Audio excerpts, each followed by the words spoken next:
What's going on, folks?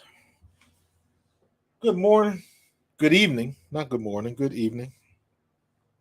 Happy Thursday to you. Welcome to Pro Fan Talk. The NFL is the gift that keeps on giving. And we are here, 12-1, and everybody in the world is mad at us and got something to say. Well, you know what? If they're going to be mad, they're going to be mad by themselves. Because we are getting it done, and they aren't. You already know we're going to get into Micah Parsons issue, the Micah Parsons diss track. So, much ado about nothing, but still, why poke the bear? But hey, he did what he did. He said what he said. But they got other things to worry about because, Jacksonville is coming. And Jacksonville is playing good ball right now. Trevor Lawrence is on the way up. He is trending up. But thank you for joining me, as usual. I see my dad was the first out the limo. Glad to see you, Pops. Everybody say what's up to my dad. Sean Young, always. TK, family, always. Said this podcast. I appreciate that, Sean. Appreciate that, brother. Vince, what's going on, my dude? Number 4 out the limo. Vince had a hard week last week. He didn't, but his wife did. His wife is a very vocal and committed Giants fan, and they go up and he braves New York and tailgates with her up there. Almost, I guess y'all got season tickets, Vince. But yeah, it wasn't too pretty last week. So I'd imagine it's probably a quiet drive back to Jersey. But in any case, but I appreciate y'all. The Ghost of Judah tribe, that's a new one. Your Q-back is a meme. That's all good. We'll live. I like the memes. It is all good. 31 and the Sheagles 17. Nah, that's all right. That's all right. Talk your talk, Judah. I mean, it's all good. Everybody been doing it all year, but guess what? We still getting it done. And again, if you're gonna be mad, you be mad by yourself. So Mike Mitchell fly from North Cali. I see you coming a long way. Brian Daly, what's going on, my dude? Appreciate you, bro. So a lot of stuff going on, man. A lot of stuff going on. But first order of business, the Eagles took care of business up in New York last week. It was a good, dominant win. I am so happy that we are now putting our foot on the gas and just having dominant performances. And that's what I want to see. Dominant performances. Judy, you not from around here. When you automatically bring up snowballs, I'm like, come on, man. That's from a long time ago. I bet you don't even know what year that happened. We so far past snowballs now, it ain't even funny. Matter of fact, they threw the snowballs before I played, and I was with the Eagles in 93. So you going way back. You probably wasn't even born, bro. So stop watching the media, man. If you're going to hate on us, at least know what you're hating about. But anyways, they got that dominant win, man. And that's what I like to see. Moving, clicking on all cylinders. Defense was tight. Offense was tight. Special teams, finally. Special teams, I said I would give special teams a B-. And then I gave him some extra points because of what Cubby did and being versatile and coming into play. But, the one special teams play where the Giants guy just dropped the punt, that wasn't really anything that we did. And they blocked our punt in the end zone. So there's still some things we really got to clean up in special teams. But the fact that we lost Sipos and Cubby stepped in and did the holding and all of that kind of stuff, that was real good.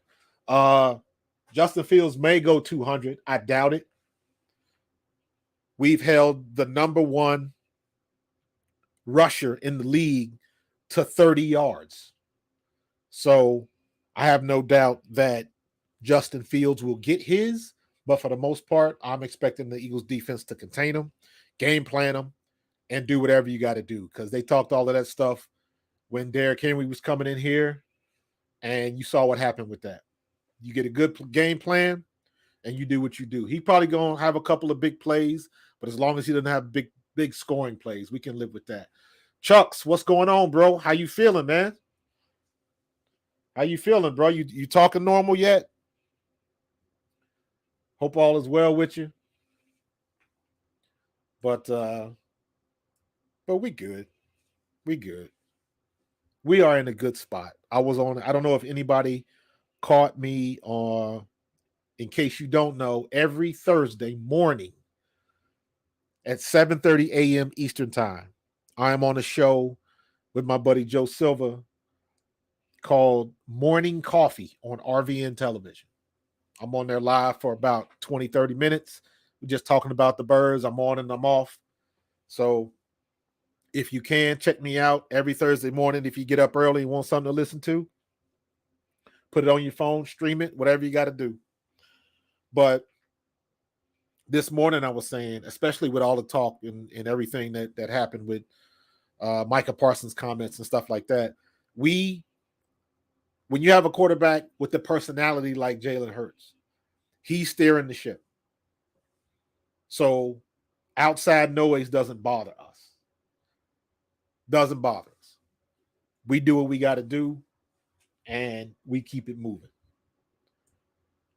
And the one thing, the other noise, and the one thing that you guys have heard me say, and I'm saying this as somebody that's been a coach, that's been a player at this level, you concentrate on what's in front of you, period. The minute you look too far ahead, you're going to have problems. You're going to have problems. So Jalen Hurts, even more so in my opinion, even more so than Sirianni, Jalen Hurts has everybody focused, saying the right things, doing the right things, because all of that stuff starts from the top. Him being the captain of the team, he's steering the ship.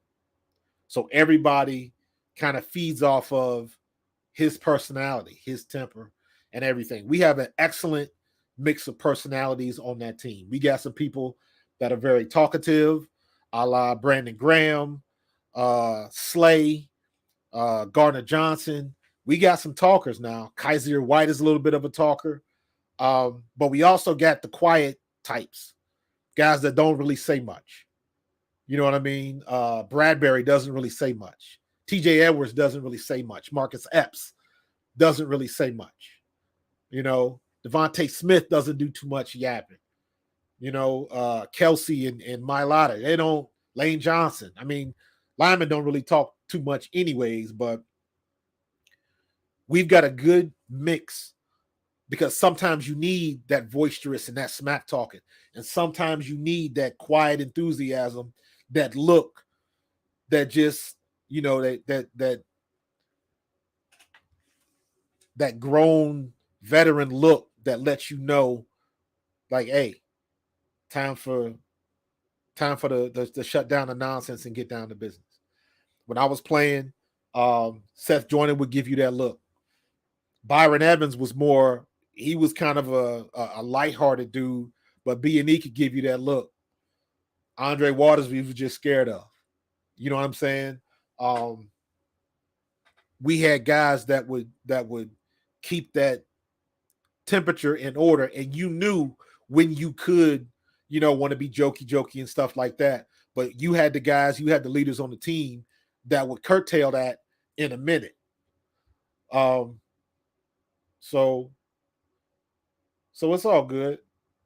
It's all good. Yo, Judah, man, if you're going to stay in there, man, be nice, bro, because now you're talking to my twin sis, bro. So don't let me have to get you up out of here. Shots fired. But in any case, man, we got a guy that's doing the right things, and you are seeing the fruits of the labor. I said this before. If Justin Fields, this is a prime example.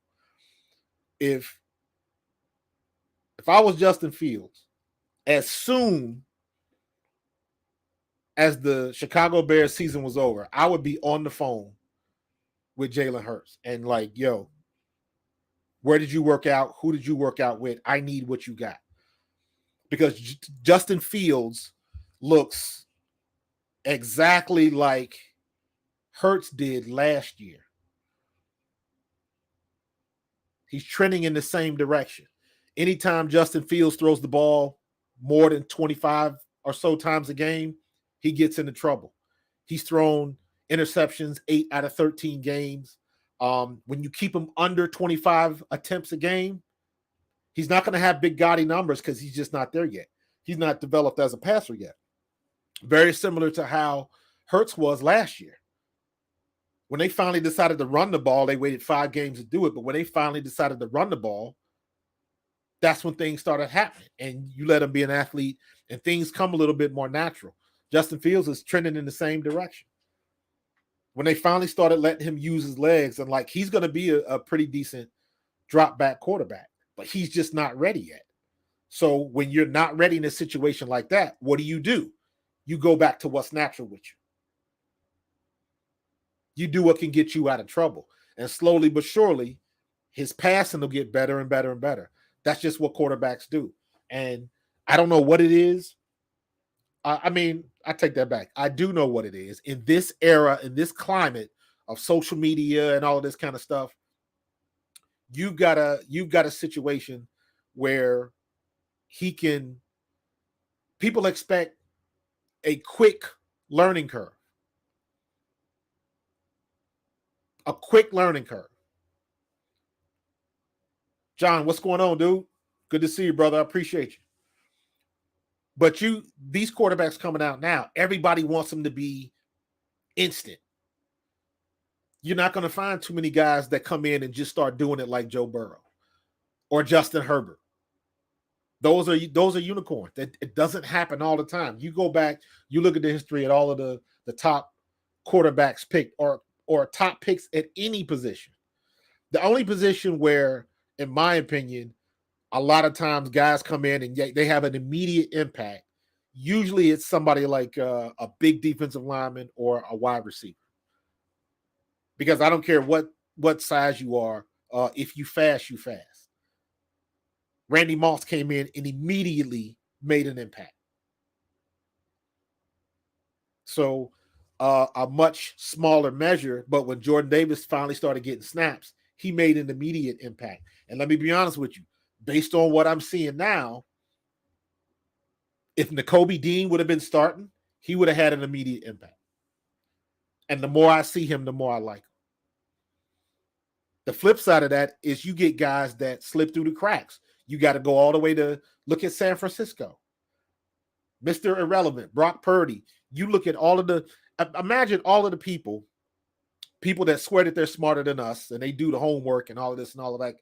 Think about how much time scouts and everybody put into making these picks. And the vast majority of the time, they get it wrong. They get it wrong.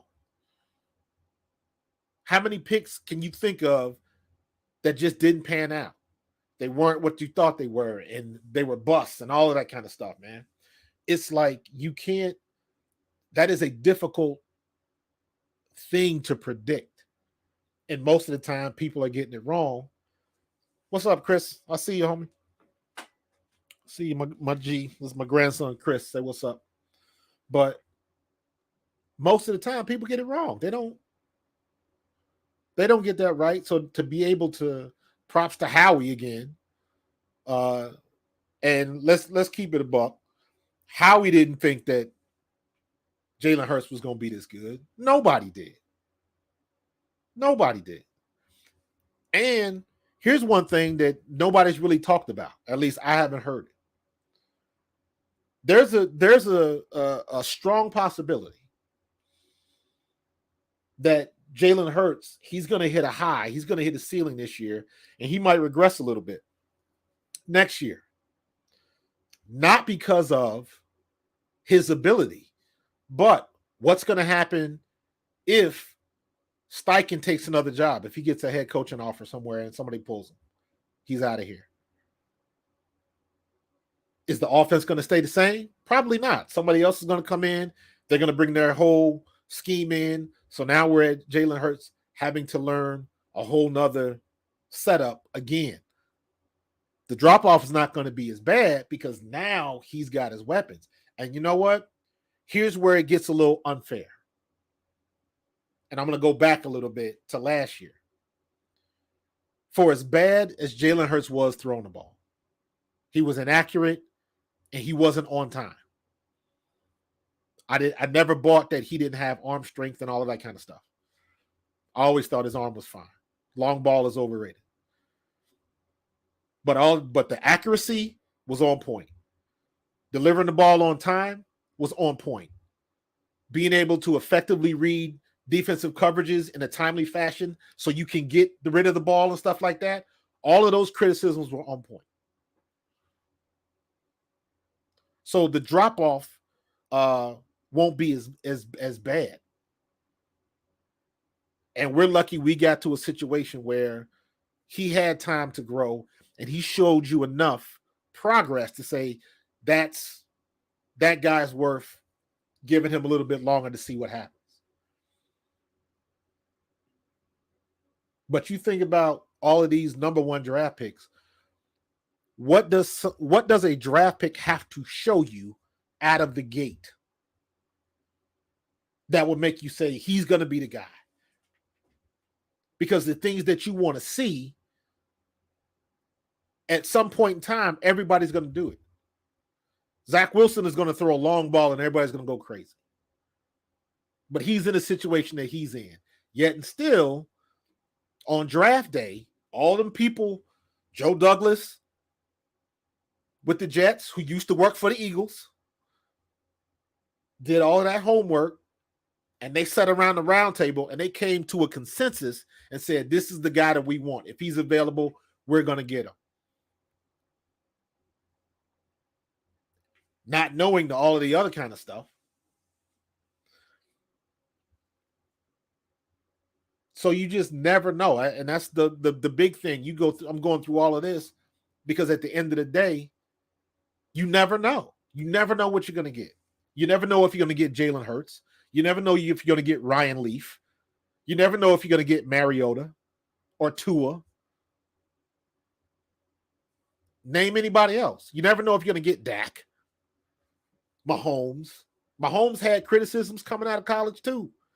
Dak had criticism. Like, let me be honest with you. I used to be a fan of Dak when he came out of college. Because everybody told him there was no way he was going to stay the quarterback for the Dallas Cowboys. Same thing with Romo. I always got love from people that come from small schools. Romo was from a small school. And again, nobody wanted to give him the time of day. They just thought he was a placeholder and they were going to be back in the draft the following year for a new quarterback. So I got love for people like Jalen. Nobody wanted to give him the time of day. Everybody wants to see those optics. And if whoever that person is doesn't meet those optics, everybody's got a problem with it. Jalen Hurts, he's what, 6 foot, 6'1" maybe, with cleats on? No, everybody wants the 6'3", 6'4", 6'5" guy with the golden arm. Well, you know what? You go back and look at Josh Allen and look what they were saying in Buffalo, Josh Allen's first 2 years.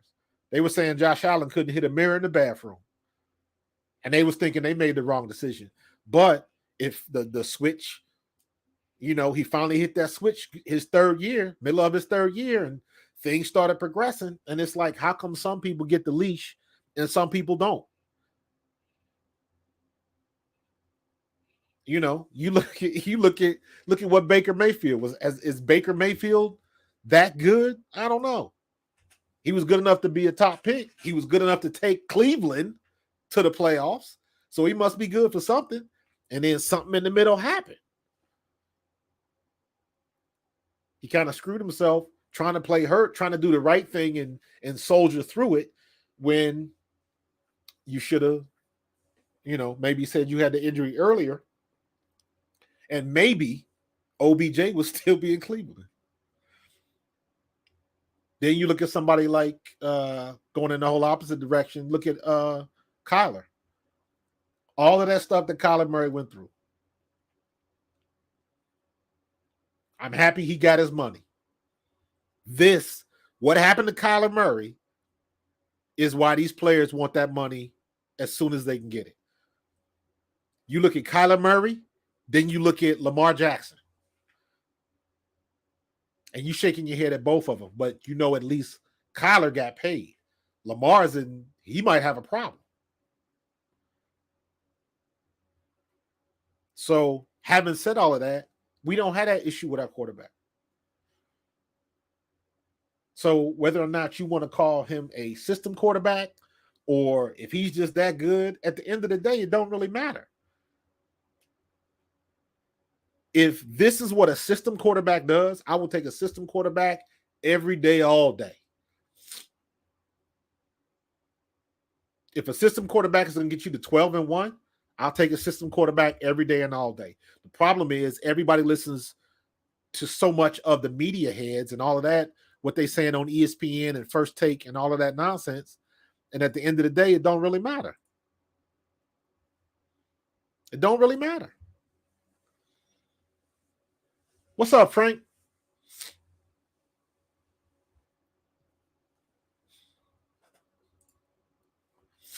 Joseph, I think we will like the Jazz with the upset, especially that Houston Jags. Listen, the Jags, first of all, if you're talking about the Cowboys, the Texans, they got a bad record. They're not a bad team. Because you got to remember, when we played the Texans, Lovie Smith gave us the business. He was blitzing every chance he got. And that ever since that game, that's been the blueprint on how to at least try to contain Jalen Hurts. And every team since that game has done a little bit of that. They do that soft mush rush. So if you got a coverage sack, Jalen can't take off. There's no lanes for him to run. So when you see Jalen spin back around and have to go backwards to try to get outside, that means everybody's controlling the lanes and there's nowhere for him to go. As opposed to when they spread everybody out, and if a defensive end or a tackle loops around too far, they leave a gap and he's gone. So the Texans gave the blueprint on how to deal with a running quarterback. That linebacker Hughes, I said it before, he put on a clinic on how to defend the RPO. He put on a straight clinic. And ever since that game, that's how defenses have been playing us, or at least playing Jalen Hurts. Texas was not a bad team. We caught so much flack that first game of the year when we went to the wire against Detroit. And you know what? Damn it, if everybody didn't find out, Detroit has a daggone good team. They finally starting to put it together. And let me be honest with you. If Detroit makes it to the playoffs, Detroit is not the team you want to see because they can hurt your feelings. So, and then, dealing with this situation, like, I don't know if you get a chance, everybody go to my YouTube channel, youtube.com/@ProFanTalk, and check out my thoughts on Micah Parsons. Did he say anything that was that inflammatory? Absolutely not. Was it borderline disrespectful? Kinda. And the funny part is you saw that. If you watch the video, as soon as he says it, he tries to walk it back a little bit, tries to backpedal a little bit. And Von Miller was trying to like, nah, you don't want to go there. But, but the funny, to me, the most egregious thing he did was when he tried to smooth it out. But then he says, I just love the game so much. And I just studied the game. I just got to say something. And it's like, well, no, you don't. And if you study the games as much as you claim you do, you'd be able to see, yes, it's the system, but you still got to have the right man in the right system. And that right man still has to make the plays. So at the end of the day, Mahomes is in the system. Allen is in the system. Justin Herbert is in the system. Matthew Stafford was in the system last year when they won the Super Bowl. Everybody's in the system. So when you think about it, the comment really doesn't make sense. As the comment, whether he's in the system or not, has zero to do whether or not if Jalen Hurts is playing at an MVP level. Nothing to do with that. Because there are a lot of good systems with bad quarterbacks in it. But something about social media in this era, everybody he said it. That's the interesting thing to me. He said it. I love it so much. I just got to say something. No, you don't. You ain't got to say nothing. DeMarcus Ware just had to say something because he was sick of people asking him about Jalen Hurts. And when Jalen Hurts broke his ankles in the game, he had a different tune after the game. He gave him his props and kept it moving. You didn't have to go through that. He knew what he said. And he knew he had to eat crow a little bit, but you know what he said, hey, that boy is good. And they kept it moving. But these young kids now, they got it. They own all of this started, in my opinion, where that day in Pittsburgh when Antonio Brown was live streaming in the post-game speech. After that, it was like school's out. Ever since that time, it's been one thing in social media, and it's just you don't always have to say something. You don't always have to say something. He knew. You can look at the tape and you can tell he knew where this was going. And it's not even that he said anything bad. It wasn't that bad what he said, but here's the thing. And I'm sure everybody's seen the clips from his press conference down at Cowboys practice today. Here's the problem. Just like us, we getting ready for Chicago. They got to get ready for Trevor Lawrence. T-Law and the Jags is coming to town, and Jaguars are trending up and playing well right now. So now instead of worrying about the Jaguars, what do they ask him about? He got to address his comments, and I didn't mean to say it like that. He's a good player, and he got to back all of that stuff up, and it was unnecessary. If you just take a minute to think and, think about what you're saying. I don't know if he was just so enamored being in the same room with Von Miller. Because as soon as he said it, you can see Von Miller's face, and it's like, dude, are you really going there? It was unnecessary. So now he's putting undue pressure on his team because now he becomes a distraction. You can walk it back all you want, but now you're going to hear comments and you're going to hear questions about that. What happened with Jalen Hurts? We're not here to talk about the Cowboys. If y'all want to talk about the Bears, we can talk about the Bears. That's the second time he's done that. That's the second time Jalen Hurts has done that. Put the media, all the people in the press, in the press conference room, brought them to task because, listen, we got this coming up right now, and ain't none of y'all asking me questions about it. Y'all want to talk about the BS, but y'all not going to talk about what we got in front of our face. Twice he's had to do that. But again, when you got the right man steering the ship, everybody else follows suit. And let me tell you from somebody who's been in locker rooms, high school locker rooms, college locker rooms, pro locker rooms, you ain't going to get along with everybody. Rarely does that happen. You are always going to have personalities that clash, that don't get along. But when they come in that locker room, everybody understands the assignment. Everybody understands the direction they're trying to get to and how they got to get to it. So everybody's facing the same direction. Joe, my other channel is called Pro Fan Talk. And I'm doing this through A2D. I started doing this show a little over a year ago. A2D's been good to me. I love these boys, man. They for real. And they growing. But I have a personal channel, youtube.com/@ProFanTalk. And it's just me trying to do daily content and stuff like that. So we all talk about the Eagles and sports and everything that's going on. So it's all good. But I appreciate you asking, bro. Tell somebody. I'm trying to grow. Yo, John, 100%, brother. 100%. I am a running back, and you know I got love for Miles Sanders. Hashtag run, booby, run. All of that stuff.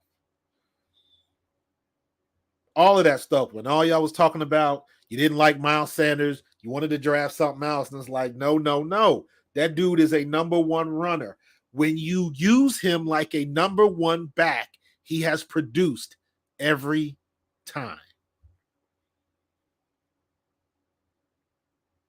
You go back to that Green Bay game when Jalen Hurts was throwing it all over the field. He had, I don't know, 30, 35, 40 yards or something. He had low, I think he had like 10, 11 carries, but I think maybe he had like 40 something yards. I don't know what it was. It was not a lot of yards. So he's had a couple of games like that. And he still reached 1,000 yards with 4 games to go. And he's over 5.2 yards a carry. And he's had a couple of those games where they just weren't giving him the ball and things just wasn't popping for him. So in spite of all of that, he still reached 1K. He'll probably, if the way he's going and we keep running the ball like we've been running the ball, he's got a chance to still hit about 1,100. And he's not getting the amount of touches like Derrick Henry is getting and Nick Chubb is getting. They've given them boys the ball all the time. Saquon Barkley last week getting 25 and 30 carries, and now he's getting worn out. So Miles Sanders, hey, I'm with you 100%, Joe. I want Sanders to have fresh legs, but as a running back, I want him to be in the rhythm. I want him to be in the zone. And right now, Jalen Hurts in that offense, especially him and Miles Sanders, are in the zone. And when I say in the zone, that just means every time you get the ball in your hands, you seeing stuff that you're not supposed to see. When he hit that 40-yard touchdown, I like seeing that so much because he caught a lot of flack for being a jump cut back. That's just his style. He's a jump cut. He's quick enough to do it. Not quite as fast as Shady was, but the same style. Shady was a jump cut guy and could turn direction, but Shady was a little bit faster than Miles is. But Miles still has that jump cut now. If you watch his game from his first 2 years and this year, he's a lot more patient. He's still a jump cut guy, but he's not trying to bounce it outside all the time. You can jump cut in between the tackles, and that's what he's doing. And if you watch that play where he scored that 40-yard touchdown, he stopped, jumped outside, but he was still inside the tight end and the tackle and waited for his block, saw his hole, and exploded through the hole to the second level and couldn't nobody catch him. So you can still be a jump cut kind of guy and still exercise patience and do what you got to do. I like the fact that they're running out of pistol a little bit more because, you know, I pound the pavement that I wish they would run from under center, true ace formation. We're not going to run I, but an ace formation, Jalen under center, and give the ball with the running back 7 yards deep. The best compromise we can do is pistol. Running back still 7.5 yards deep, and he can go downhill and the quarterback hand it off.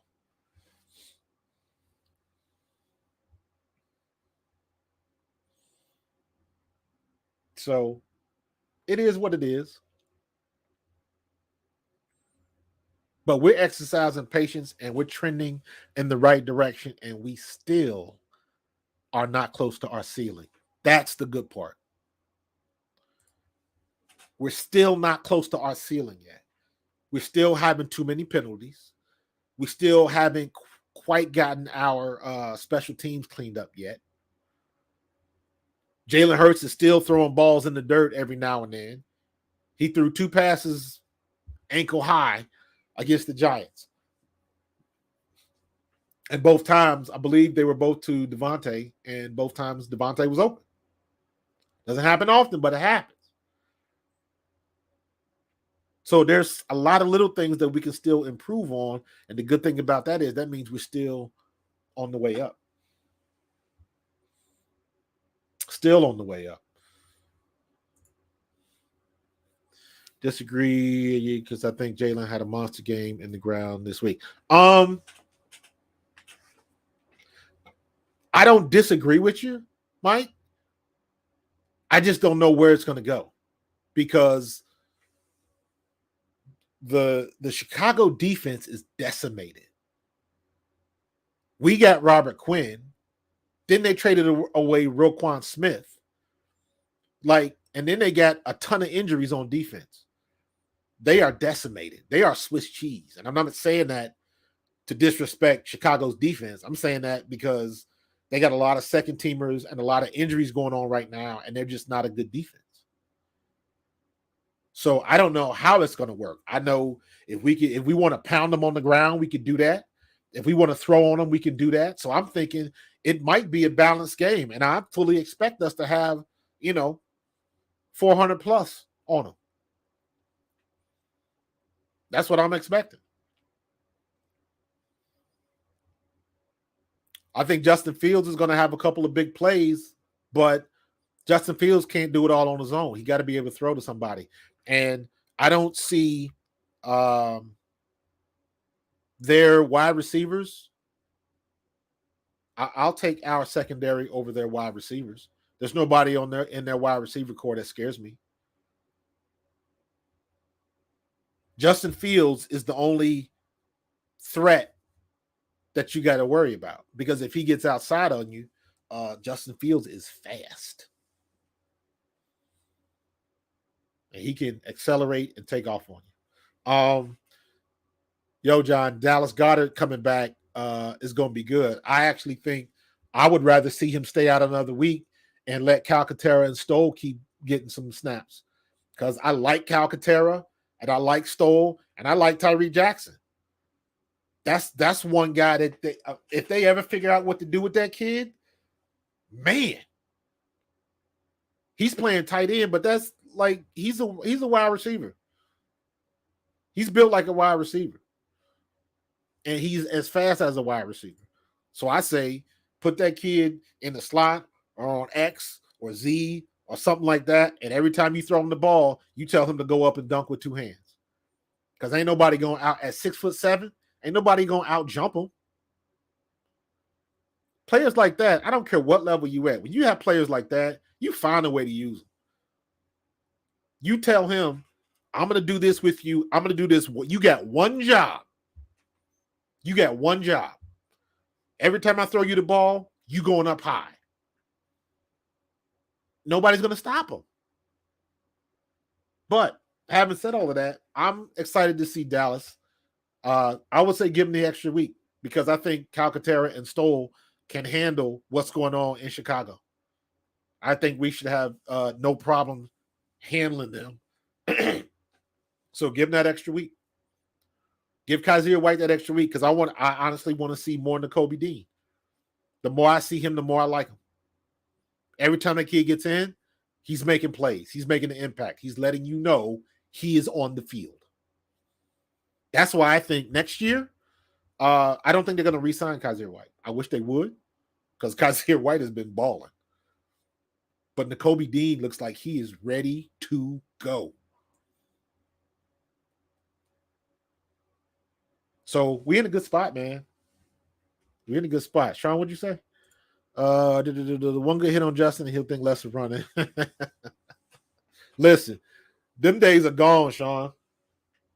Them days are gone. They're going to have to start doing new drills in practice.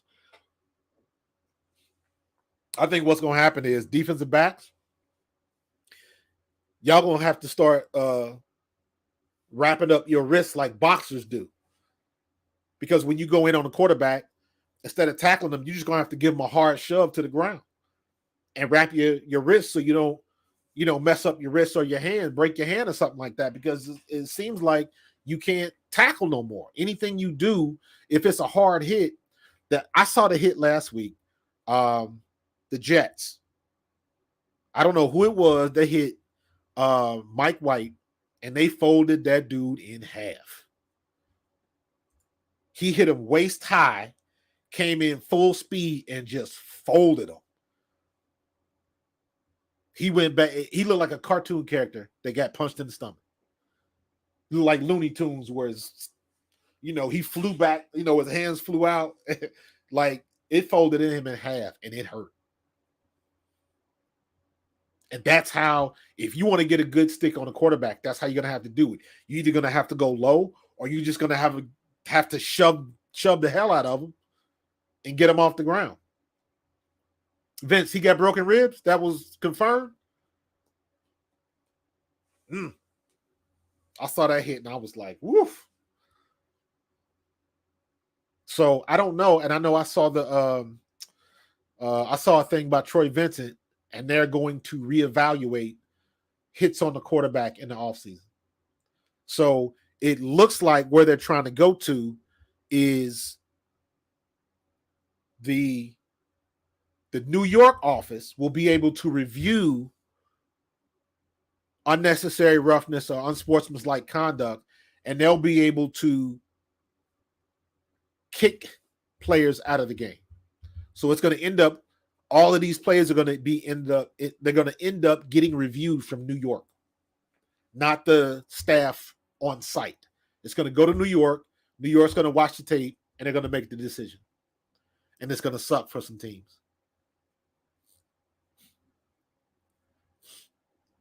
That hit on Traylon Burks 2 weeks ago. And then Marcus Epps had another big hit against the Giants. And I thought he was trying to, because in the Titans game, when he hit Traylon Burks, if Traylon Burks drops that ball, is that a penalty? So I don't know what they're going to do. Some plays like that, it just sucks. Because it doesn't, you taking away that's going to cost the team a victory eventually. And it's, I hate that. But we'll see. They're trying to change it. So we'll see. Joe, Epps is a hard hitter. I like the way Epps plays. Him and Blankenship, woo. Blankenship, I don't know if y'all seen Blankenship. Blankenship, that joker got a neck. He got a built-in neck roll. That dude is straight country strong, man. He's got decent speed. He doesn't have great speed. If he doesn't, he's one of those type of safeties. He has to take great angles because he is not going to catch nobody. But he'll come up and pop you. And that's what we need. But when you play like that, you got to be smart enough to make the right decisions. Because if you get beat, you ain't catching nobody. So that going in.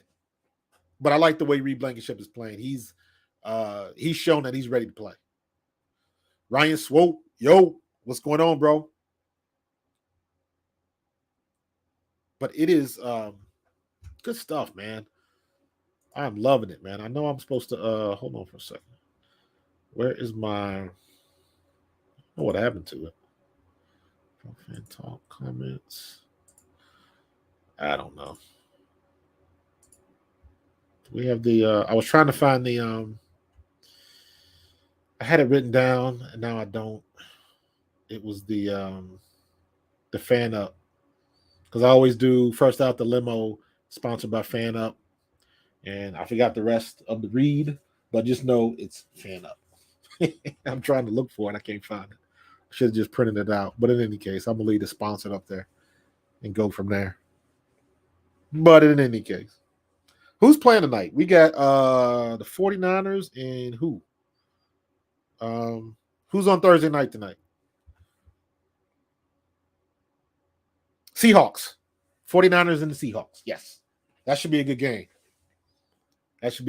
And that could affect us because if the 49ers, I am very interested. Now you got tape on Brock Purdy. Brock Purdy was my number 5 this week in my top performers. I had to give him the love because He beat Tom Brady for the first time a player in his first start at quarterback beat Tom Brady. Now, Tampa Bay couldn't, they couldn't beat their way out of a wet paper bag right now, and definitely not against DeMeco Ryans. But he's they struggling. But it's interesting to see Debo was out. They got a backup quarterback. Is he gonna come down to earth? That's the question. Is he gonna come down to earth? Because right now CMC is balling. See, get the ball in that dude's hands, man. And not for nothing, man. Not for nothing. Did y'all see Miles Sanders? I got to go back and watch the tape, the all 22, and maybe even the broadcast version again. I thought Miles Sanders caught that ball. I thought he caught that ball. I thought that we were going to review that. So, but we got some things we can do. And I'm all for it. I wish we would start. Still wish we would do more screens. We really do need to do more screens with either Boston. And not for nothing, Boston. Did y'all see Boston returning them kicks? He looked good. Brenton Covey looked good. Special teams looked good.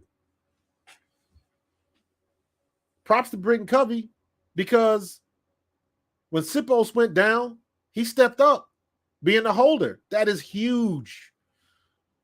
Because I actually thought that because Sipos went out, we were going to try to, every fourth down we were going for it. And I was like, oh, this could get ugly real quick. Of course, Elliott comes in and punts, but I don't even think about, and most people probably didn't, who's the backup holder. The punter is usually the holder. So if he goes down, what do you do? Josh, did he bobble it? I got to look at that. I thought it was a good catch, but if you say he bobbled it, I wish they would throw to Miles more. I want that mismatch with linebackers. That's a guaranteed win when you run linebackers like that.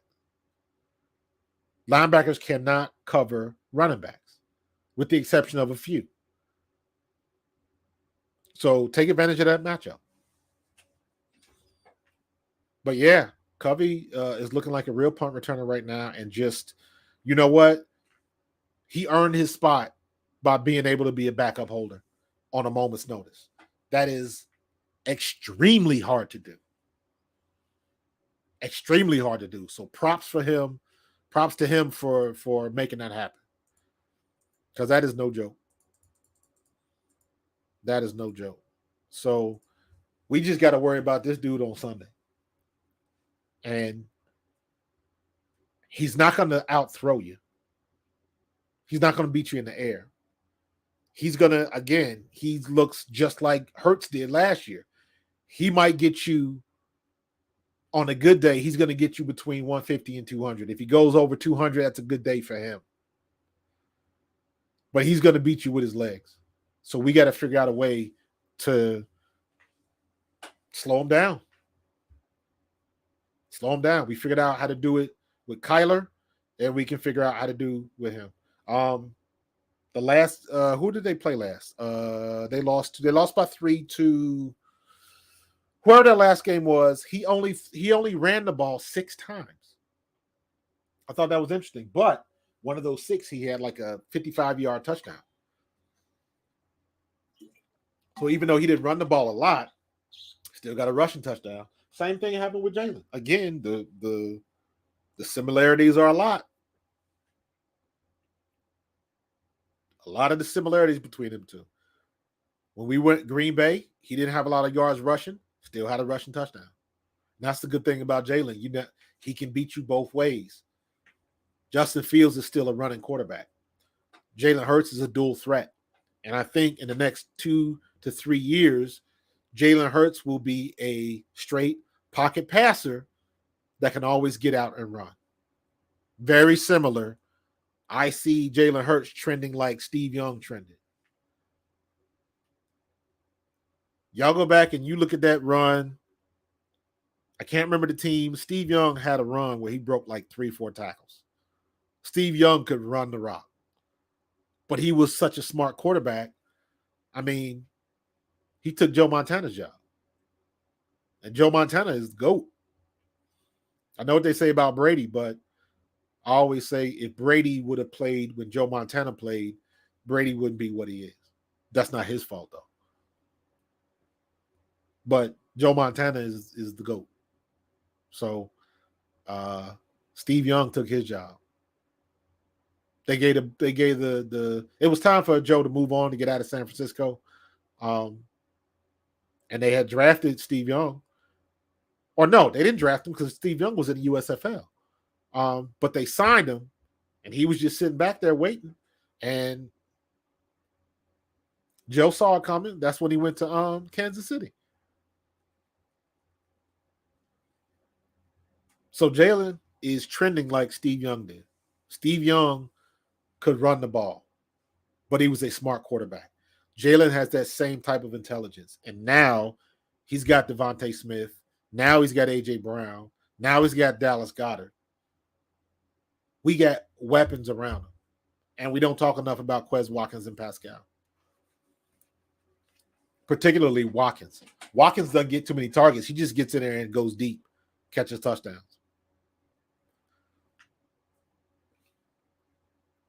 And hopefully he doesn't fumble the ball. So Jalen Hurts is trending in the right direction. I like the way he's looking. I like what he's doing. And he just needs to keep doing what he's doing, point, period, end of paragraph. Because he's looking good.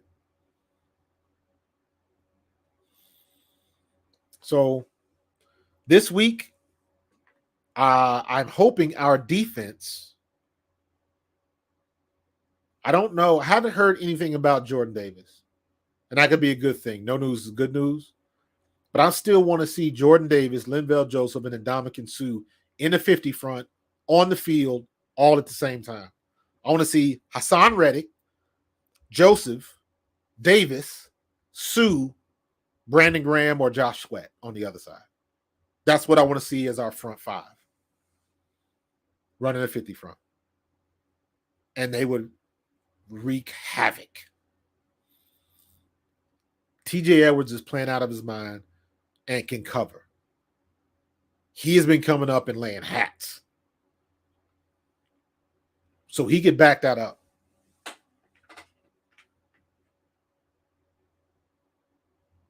Blankenship or Epps will come up and be that second linebacker if need be. Because we need somebody that come up and pop. Slade's not going to do it. Bradbury's not going to do it. Maddox is not going to do it. Gardner Johnson's not going to do it. They can't bring enough ass to do that. Plus, they like to tackle high anyways. We need somebody that can pound that nail. So, and what TJ Edwards has been doing. But I'm just saying all that to say we've got different ways we can beat you, even on defense. Not going to harp about the blitz anymore. I can't do it. Can't do it. Do I want to see us blitz more? Yes. However, we're the number one defense in the league. What are you going to say? You can't say nothing. Period. You can't say crap about Gannon. You can't say crap about his scheme because it's working. This is what he envisioned.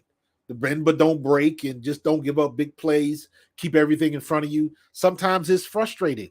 But when teams are not even scoring 20 points, when you shutting down Justin Jefferson, Derrick Henry, trying to think who else do we shut down? Jonathan Taylor.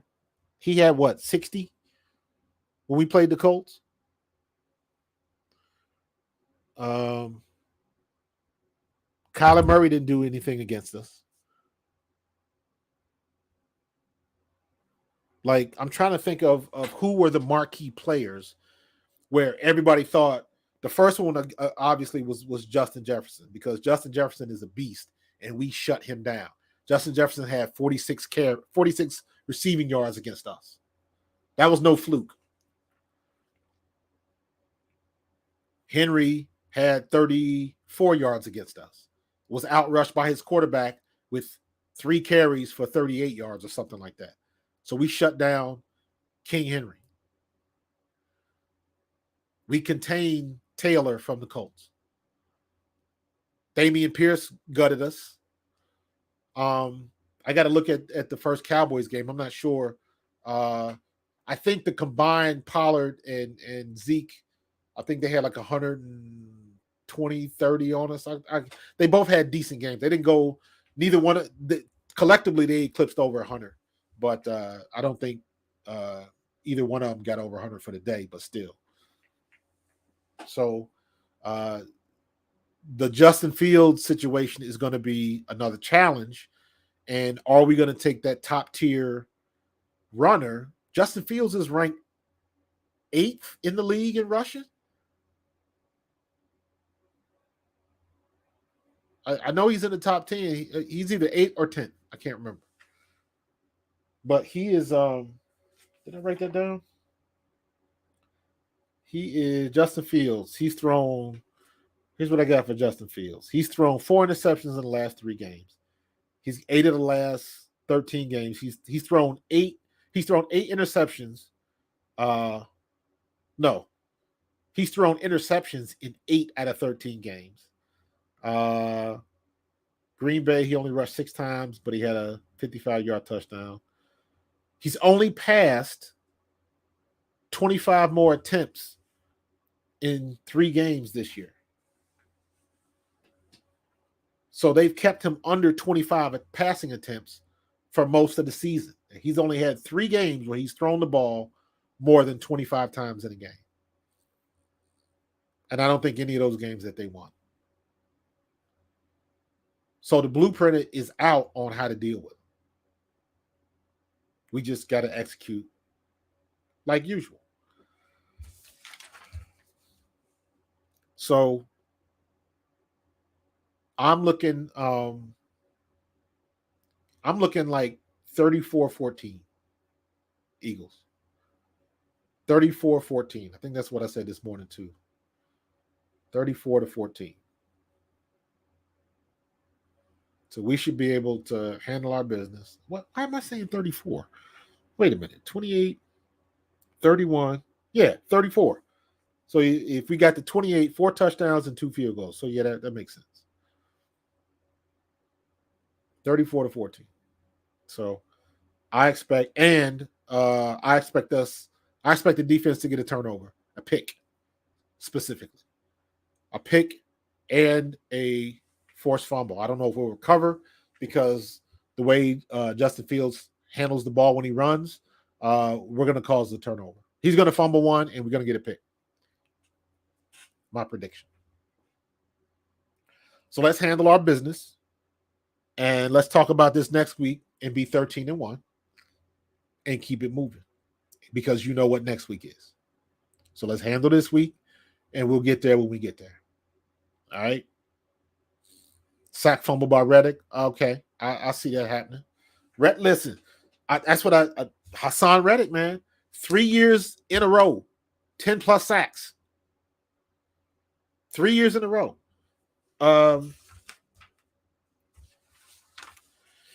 Brandon Graham, Fletcher Cox, Milt Williams, Hasson Reddick, Josh Sweat. Everybody had a sack.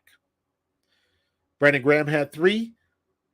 Cox, Williams, Reddick, Sweat, they all had 1. That's the way you play on defense. I think Josh Sweat, Hasson Reddick's leading the team. I believe he has 10 sacks. Josh Sweat has 8 or 9. Brandon Graham just got up to 7 or 8. I got to look at the NFL stats. Isn't it nice to have so many sacks that you can't count them? Isn't that a nice problem to have? It's a very nice problem to have. But listen, we'll go watch this game. This is going to be a good game tonight. I want to see CMC. I want to see what Gino's still doing. Steve, he's still not writing back. And this is going to be a fun one. Let's get ready for the game in Chicago. All right. I appreciate you guys sticking with me. Please pound the like button and subscribe to A2D Radio. And please go check out my personal YouTube channel, Profan Talk, at youtube.com at Profan. I can't even talk. youtube.com/@Profan Talk. And that's the little @ sign, Profan Talk. You know, they gave us tags and stuff now. So check me out there. Please follow and subscribe because I'm trying to make it grow and the algorithm and all that kind of stuff that I don't understand yet, but I'm working through it. And I appreciate you guys, and check out my Facebook page during the game because I'll be, video myself reacting and thoughts pregame, halftime, and postgame and all that kind of good stuff. So thanks for joining me. I will see you guys next week, and go Birds.